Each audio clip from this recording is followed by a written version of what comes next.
Hello, আমার নাম প্রিয়াঙ্কা।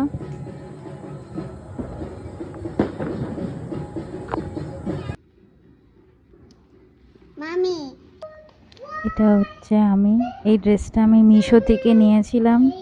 খুবই সুন্দর ড্রেস। জানি না, মাঝে মাঝে মিশো থেকে ভালো ড্রেসও চলে আসে লাক বাই চান্স। মামি আর এটা হচ্ছে আমার ব্যাগ। আর আমি যদি ফিট চেক দিয়ে আমার মেয়ে ফিট চেক দেবে না, এটা তো হতেই পারে না। তো দেখো, আমাকে টেনে টেনে নিয়ে যাচ্ছিল, বলছিল মাম্মা চলো, মাম্মা চলো প্যান্ডেল দেখার জন্য। আমাদের আশেপাশে এখানে অনেকগুলোই কালী ঠাকুর হয়। কালী পুজো মানেই আনন্দ। একদিনের জন্য মা আসে। এই যে আমাদের পাড়ার খুব সুন্দর একটা কালী ঠাকুর, জয় মা তারা। সবাই দেখো, এটা আরেকটা ঠাকুর করেছিল। এই যে আমি এই ড্রেসটা পরে আমার সত্যি জানি না, আমার এত ভালো লাগছিল ড্রেসটা যে কি বলবো। যেরকম গার্লি, সেরকম ফ্লোয়ি, সেরকমই ফেভারিট কালার। মানে এই ড্রেসটা আমার ওয়ান অফ দ্য ফেভারিট হয়ে গেছে। তাই একটুখানি ফিট চেক দিয়ে দিচ্ছিলাম। আর এই যে একটু লাইটিং এত কষ্ট করে করেছি, তাহলে একটু দেখাবো না কেন? সব লাইটিং গুলো সারাদিন ধরে আজকে লাগিয়েছি, এই লাইট গুলো। এই যে দেখো, আরো কিছু কিছু সুন্দর লাইট। কালী পুজো মানেই তো লাইট, ডেকোরেশন।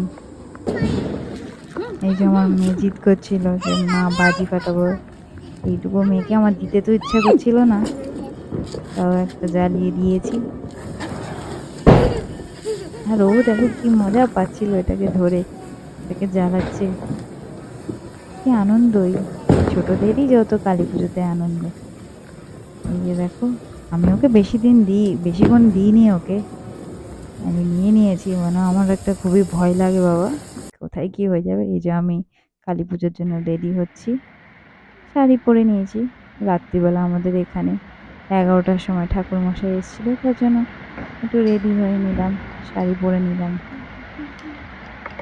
যেহেতু আমার শাড়ি পরতে হতো, এটা হচ্ছে আমাদের বাড়ির মা কালী।